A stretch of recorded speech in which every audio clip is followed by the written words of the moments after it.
reste donc concentré. Alléluia.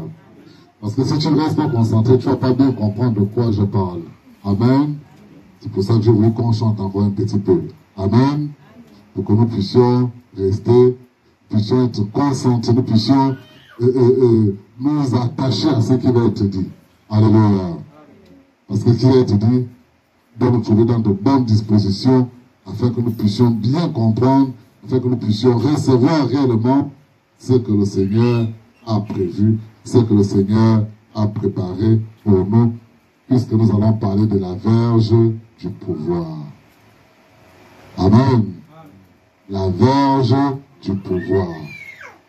Dans nos villages, dans nos coutumes, dans nos traditions, il y a ce qu'on appelle la verge du pouvoir. C'est-à-dire que ça peut être un bâton, ça peut être un balai, ça peut être peut-être un couteau, quelque chose comme ça, qui te permet d'avoir le pouvoir de tenir un certain pouvoir. Amen. Nous allons aussi voir que pour le chrétien, Dieu nous a donné la verge du pouvoir qui est à la disposition de n'importe quel chrétien qui veut suivre la voie de Dieu, qui veut marcher dans la voie de l'Éternel. Nous devons donc comprendre de quoi il est question ici. Comment utiliser cette verge. Et c'est quoi cette verge? Amen. C'est tout ce que la verge, comme je disais tout à l'heure, ça peut être un bâton, ça peut être, je ne sais pas, c'est un pouvoir qu'on va déléguer. Pour d'autres personnes, c'est un vampire qu'on peut te donner, c'est une sorcellerie qu'on peut te donner, c'est une connaissance qu'on peut te donner. En fait, c'est quelque chose qui te permet d'avoir un certain pouvoir. Et quand tu as ce pouvoir-là, tu peux accomplir certaines choses. Tu peux accomplir des miracles, tu peux accomplir des choses inédites. Amen. Vous avez vu que lorsque Dieu avait appelé Moïse, il a dit à Moïse, je vais te donner ce qu'on appelle la verge du pouvoir. Avec cette verge, tu vas tout accomplir. Avec cette verge, tu vas tout faire. Avec cette verge, tu vas tout soumettre. Amen. Mais voici comment tu dois l'utiliser. Il a montré à Moïse comment utiliser cette verge. Quelle est la signification de cette verge? Et comment nous aussi chrétiens aujourd'hui, nous pouvons nous approprier cette verge et l'utiliser pour notre chrétienté, pour notre vie au quotidien, pour notre prochain, pour la gloire de notre Dieu. Amen. Alléluia. Voilà pourquoi j'ai intitulé le thème de ce matin, la verge du pouvoir.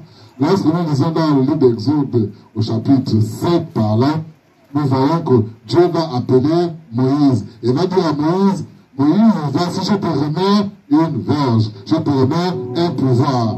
Avec cette verge, avec ce pouvoir, tu vas aller lutter contre Pharaon, tu vas aller lutter contre les forces du mal, et tu vas sortir vainqueur de cette lutte-là. Alléluia. Parce que je te remets la verge du pouvoir absolu. Moïse avait entre ses mains le pouvoir absolu. Amen. Un pouvoir qui peut prendre la forme de n'importe quelle puissance de manière et soumettre cette puissance-là. Moïse détenait cette verge entre ses mains. Et c'est cette verge que nous détenons nous aussi aujourd'hui. Alléluia.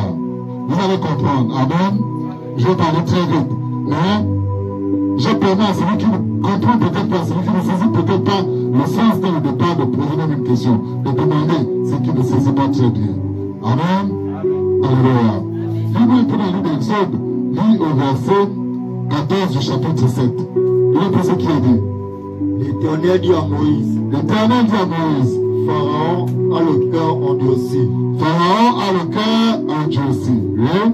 Il refuse de laisser aller le peuple. Il ne peut pas te laisser aller. Les sorciers de ta famille, les sorciers de ton quartier, les méchantes personnes, les mauvaises personnes ne peuvent pas te laisser libre. Alléluia. Donc ces personnes ne voulaient pas laisser le peuple de Dieu tranquille. Ils passaient leur temps à lutter contre le peuple de Dieu. Ils passaient leur temps à soumettre le peuple de Dieu. Ils passaient leur temps à maltraiter le peuple de Dieu. Amen. Oui. Va vers Pharaon dès le matin. Maintenant, je te donne l'autorisation de te lever maintenant, d'aller vers Pharaon dès le matin, de te lever aussi très tôt le matin, de combattre Pharaon dans ta prière, dans ta préparation de la journée. Et dire, je ne suis pas d'accord avec tout ce qu'il a préparé contre moi pour cette journée. Alléluia. Amen. Dès le matin, lève-toi, va vers Pharaon. Dès le matin, lève-toi, Combat le mal. Parce que Pharaon est représenté par le mal, par la vie du monde, par les mauvais plaisirs, par les mauvaises pensées, par les mauvais actes, par la vie du péché en gros. Oui? Il sortira pour aller près de l'eau. Pharaon sortira forcément pour aller près de l'eau. Tu ne vas pas le manquer, tu vas le rencontrer. Oui.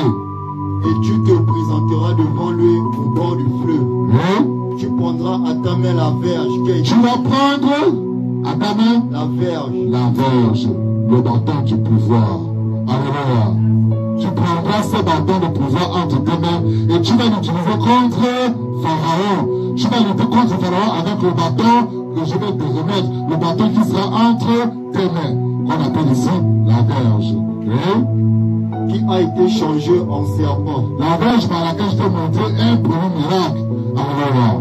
Un jour tu as reçu la parole de Dieu.